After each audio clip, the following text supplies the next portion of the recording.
நீ பயன்படுத்துற இவிஎம் எந்திரத்தை தயாரிக்கிறவனும் ஜப்பான்ல மைக்ரோ எலக்ட்ரானிக்ஸ்ங்கிற தனியார் நிறுவனம். யாரு சொல்லுங்க? நீங்க எது ஒண்ணு நீங்க செய்றீங்க, தேர்தலை நீங்க நடத்துங்க, அந்த எந்திரத்தை அவன் தயாரிச்சு உங்களுக்கு கொடுப்பான்.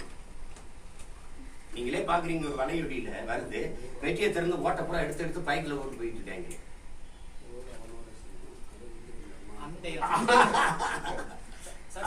சிறையில் சவுக்கு தாக்கப்பட்டார் என்கிறார்கள். அதை பத்தி என்ன? கஞ்சா வழக்கு அதெல்லாம் கொடுது. தம்பி வந்து அப்படி பேசியிருக்க கூடாது, பாருங்க கொஞ்சம் பேசு, கருத்துக்களை எடுத்து வைப்பார் அவரு.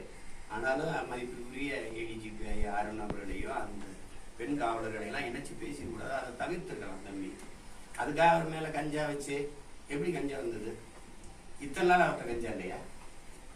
இத்தனை நாள் கஞ்சா இருந்ததா? திடீர்னு வந்துச்சு அவர்கிட்ட. அந்த அளவு அதிகமா சொல்றாங்க சார். முதல்ல 400 கிராம், நாங்க இப்ப 3 கிலோ 3 கிலோ